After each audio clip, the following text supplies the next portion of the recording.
Today, we fight Anjanath. He's a bit of a strange one, but let's hope we pull through.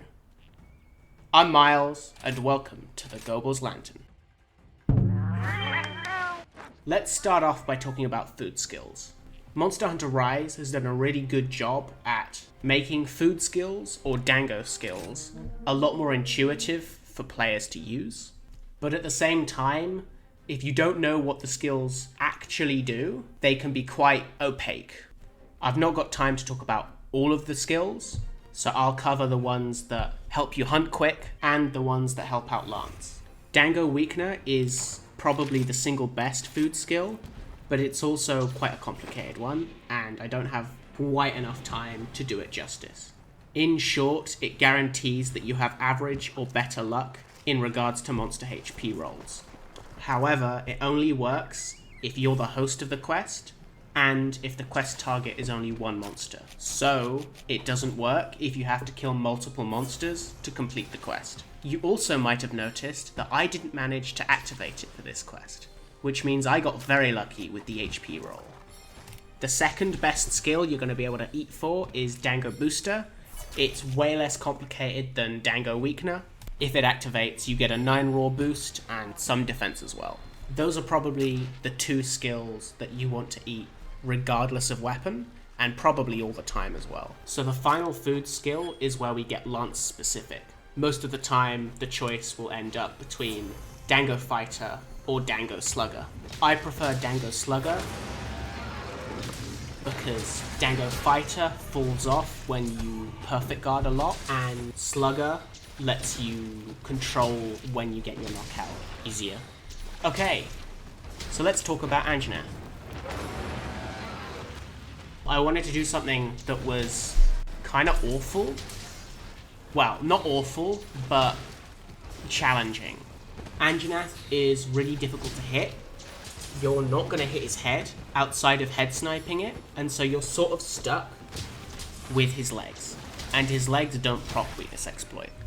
Except they do, after you break the legs. And annoyingly, the Hunter's Notes doesn't tell you that, and so it's always worth looking up this kind of information on resource websites like Kiranico, not sure how to pronounce that one. I'll try remember to link it in the comments. But the result is that the flow of the fight is kind of similar to Raknikadaki. Aim for the legs, break them quick, and head snipe when you can. Weirdly, going for the legs changes the flow of the fight quite a lot.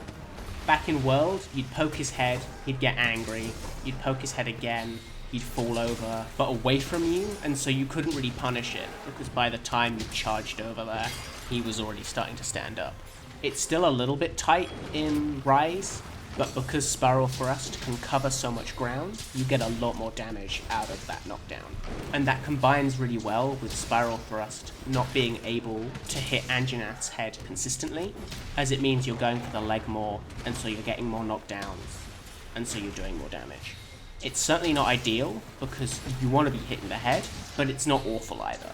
Combined with pet paralysis, knocking him out with your shield, and poking him when he's angry, you can get a lot of knockdowns, and it leads to a fair chunk of the fight with Anjanath just on the floor. One extra thing to note about the fight, or the quest specifically, is that Anjanath loves to spawn in Area 13, and Area 13 is just the bane of Lance's existence, and so not having Anjanath spawn there is wonderful. Our lovely little Palico friend tells us that the monster is weak, so down goes the trap, and the quest is complete. Looking at the run overall, the start was kind of messy, but we got much cleaner at the end. 3:38 time is far from shabby either, so I'm quite happy with the run. The set is nothing fancy, Diablos Lance with white sharpness and protective polish, and then just max out affinity and attack. Doesn't have offensive guard, that's what you're trading for white sharpness, but other than that, pretty bog standard. Nothing fancy or new, unfortunately. This is the end of the video, so don't forget to like and subscribe. Thanks for watching, peace out.